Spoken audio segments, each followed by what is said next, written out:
Hello guys, welcome to our class. What I'm going to show you, I'm going to show you how to work with the genogram. So on our disk, what you have already is, okay, that's my dog. You have already the file with the symbols of the genogram, and I don't know how it was possible for you to get the literature, so this is why you're going to go through the drawing itself.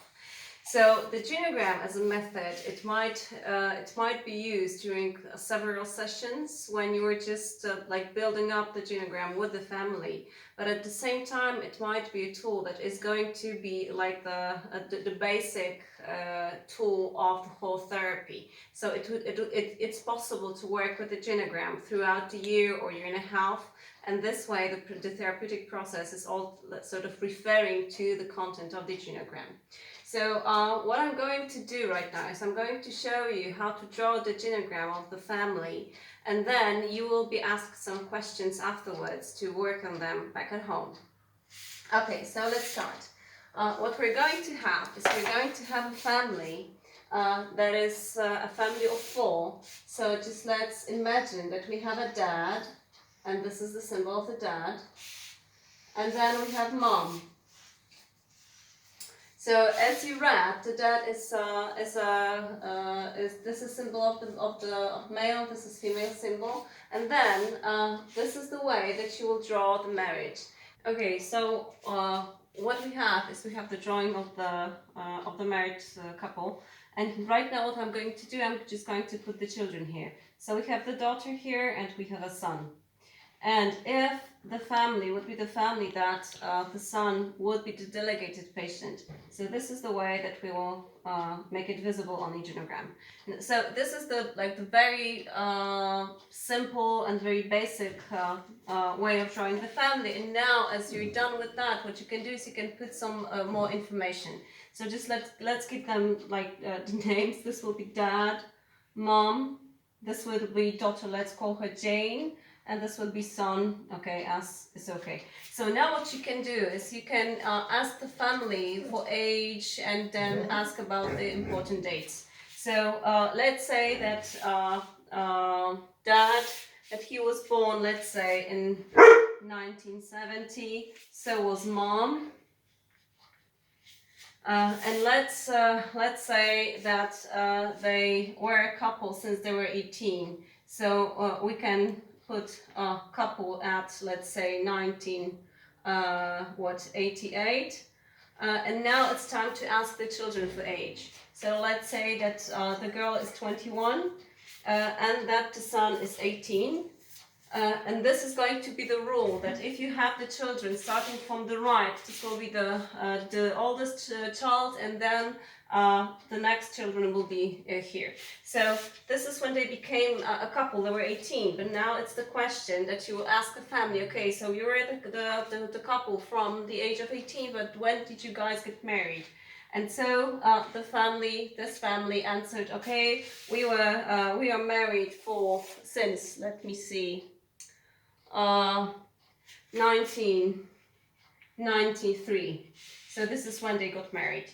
So as you're done with that, you can already take a minute to see and to sort of have an idea about the family's history so far.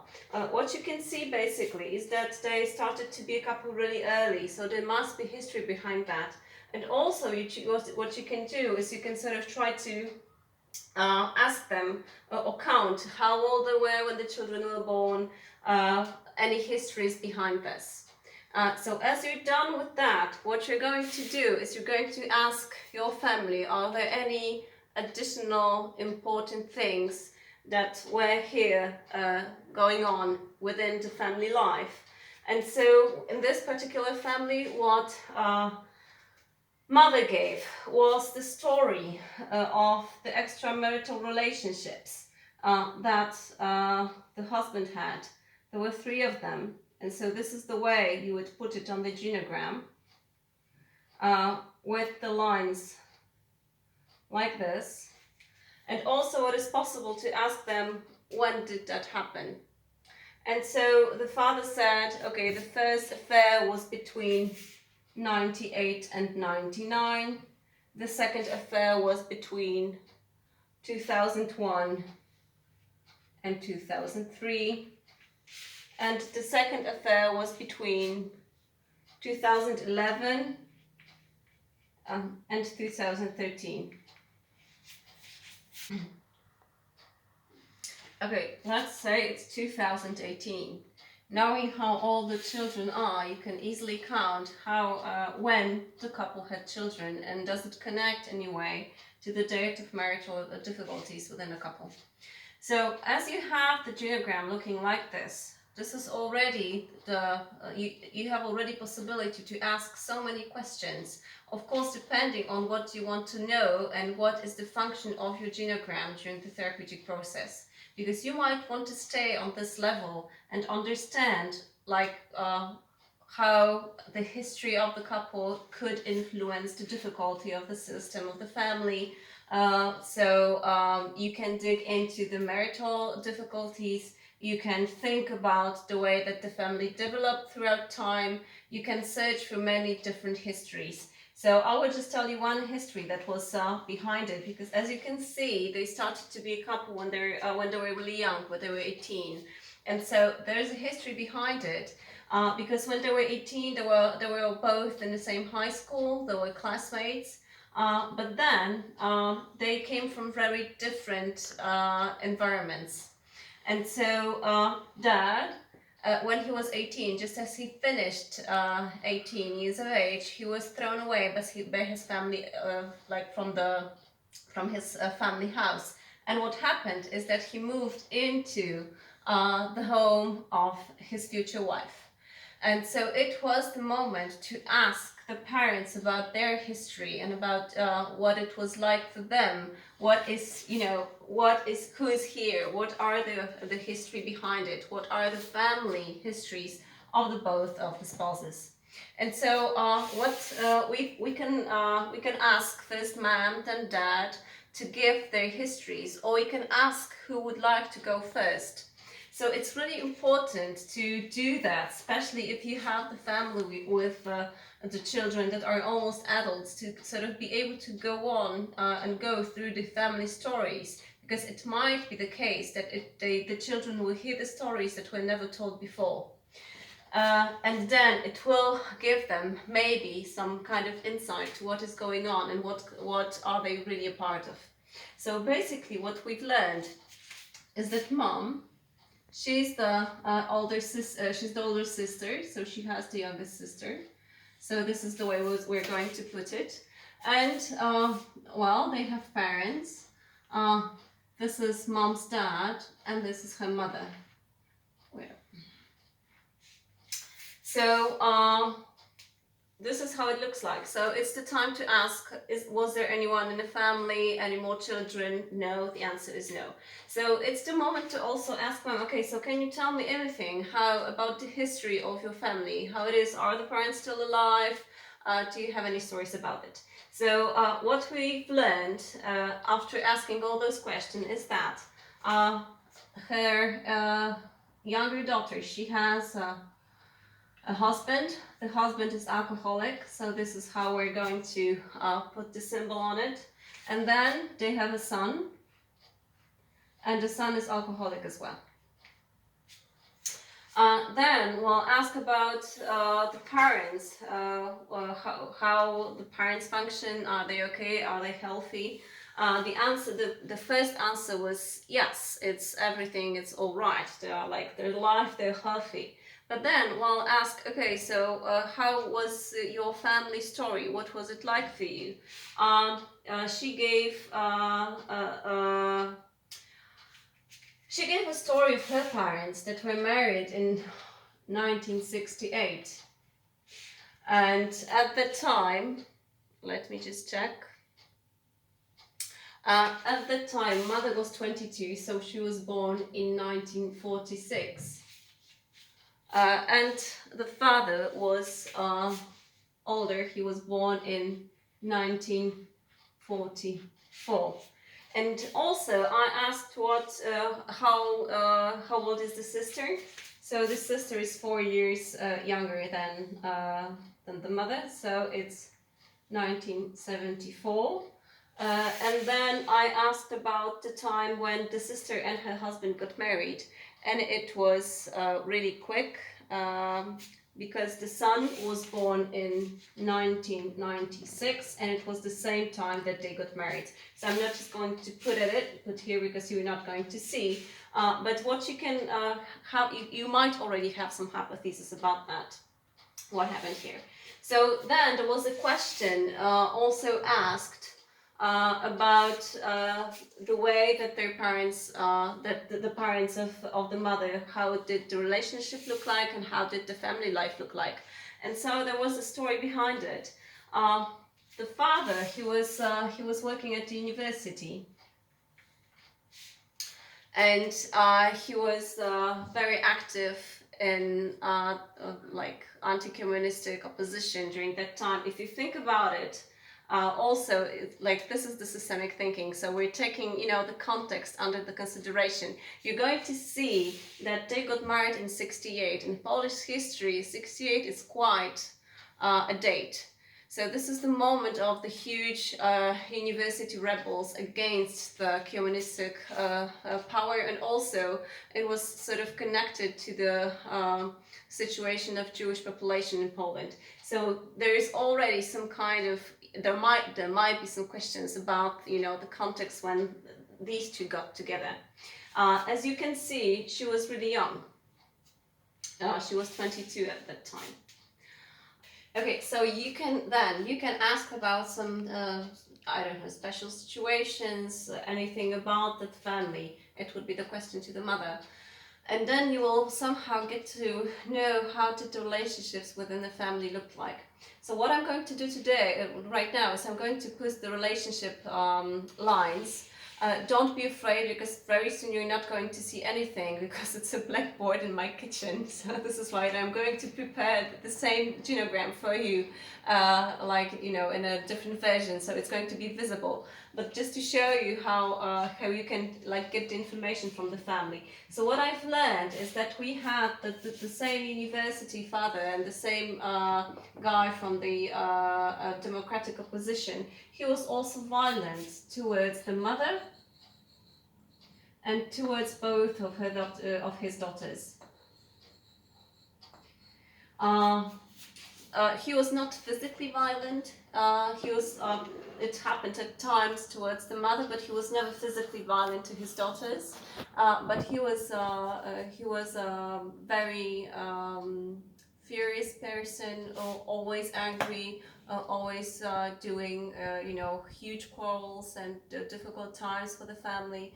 So basically, if these three women wanted to do anything for the house, they sort of waited for the father to leave, and then I don't know, made a renovation or cooked dinner, because they were absolutely unable to do anything when he was back home.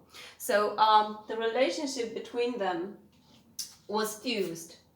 They were really close, the mother with the younger daughter and the mother with the older daughter. They shared absolutely everything. What happened here between the two sisters is that they had a close relationship, but the relationship was really conflictual. So if you have the close relationship but with a conflict inside, this is how you're going to put it between them. So this would be the family of the mother. We're going to stop here and then move to the family of the dad here. So what I've learned is that dad is also the older brother. He has his younger brother here, and the younger brother does not have the family at all, and he's suffering for severe depression for years. So this is how you're going to put it. So you might see that if you have someone with any kind of addiction, this would be the symbol. If you have anyone with physical or psychological difficulty, this would be the symbol. And then when I asked about his parents, here comes the story. So again, we're going to have dad and we're going to have mom. And now I just very quickly learned that the mom, she was also an alcoholic, but what's more, she was diagnosed with schizophrenia quite early. They got married when this lady was 18 years of age, and this father of our dad was a bit it was a bit older. Just let me check. Okay, I can see. So they got married in 1970. So probably there is a hypothesis in here already. And he was born in 1942. And he was 8 years older, and she was born in 1950. And again, there's a story behind it that the family tell, that the father went to, like a party in the village, because where they lived, it was the part of Poland, like the village part of Poland, and he saw a young girl of 18, and she was all over the place. She was very enthusiastic, very vivid, very attractive, and so they quickly fell in love, and very quickly they had a child, and it was the father of our patient. So this is the story behind it. If we're to put again the relationship lines in that family, we would learn that our patient does not have any kind of relationship with this mother right now. So this is the symbol of the cutoff. So this is how you're going to put it. The same way goes for his youngest brother, and the mother was and always been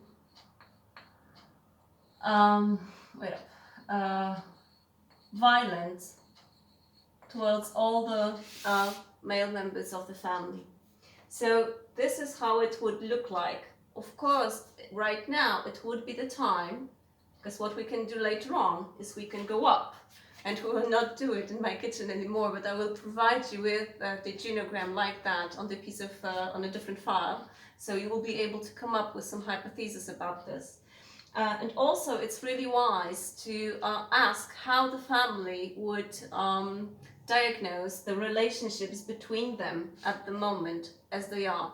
Because later on, what you're able to do is after some time when the therapeutic process goes on, or at the very end, you might just want to repeat the genogram with just this part and see whether the relationship changed somehow. And when you will sort of draw it on a piece of paper, then it comes really visible to the family. This is something they can address to. And so basically, when we have the family like this, what they said is that the father is really close with children, both of them. What they also saw is, the interesting part was that mom, she said that it's all right with everyone, except of the dad, but she was really, really angry at him. But then dad say, well, she's controlling, and she actually admitted that it's true. So when there is a control in stake, this is the symbol of the relationship. So mom is the controlling one, and she admits that that is the truth. She also sees this way. Dad is really close with the children, but then when dad is asked, okay, tell me about your relationship with your wife, he would say, well, it's close, but it's also conflictual. So after some time, because with the family it's absolutely impossible to do the genogram like this during 1, 2, or even 3 sessions, because if you think about all the histories that are behind there, now you're going to see that it's going to take time. It's going also to, after you hear the story, it's important to sort of stop there and ask, okay, so how did you guys, how did you feel when your mom or your dad told you? Did you know about the history of your grandparents? Does it change anything? Does it sort of change the understanding of what you're experiencing right now? But after some time, after several sessions, you're able to come up with a huge genogram. I know that it's not quite visible yet. And then come up with the hypothesis, and also, depending on what your approach is, the way you work with the family, how directive you are with the family, then it's possible to sort of see, to keep your hypotheses to yourself or discuss them within the family and make them explicit. So it's absolutely up to you and your approach and the way you work, how you're going to like use this knowledge. It's very important for the family to be to make them feel like a part of the story. As you can see, it sort of builds up. So this is what I think Michael White would say about thickening the story. Because what we had is we had this family that came with this problem. The guy was the problem with the difficulties. He was experiencing anxiety, the severe one, but before, he's 18 right now, but before he basically had every single diagnosis possible. So when he was a child, he was diagnosed with ADHD, later on with ASD, later on with depression. Right now it's anxiety, so there's lots of diagnosis going on. And this is also the reason why they came, as he was experiencing so much difficulty that he could not go on with his education. So this was the precise reason why the family reported to the clinic. And so they came with this story about this young man, and while doing the genogram, it sort of thickens and you have so many more information and so much wider context in which you can put the story's difficulties. Okay, so we're going to stop here. What I'm going to do is I'm going to prepare for you the same genogram, but in a bit more, clear way, so you can guys see something. Actually, then I'm going to provide you with the information what happened here also and make a little bit description about that. And then what your job is going to be is to give me answers to some questions, 3 or 4 questions that I will prepare and put it on our disk. I suppose that the film that you're watching, that it will be on the YouTube, but the rest of the materials you will find on our disk. And hopefully next time when we're going to meet on the Zoom meeting or Hangout, we can talk about the genogram itself. So if you guys have any questions about the method, the way it's done, the way the difficulties that may stay behind it, or you have any doubts or any remarks, so this is the time to think about them and then make them visible so we can discuss them while we meet. And I wish you guys a pleasant evening or morning, depending what time you're watching me. Okay, see you next time. Bye.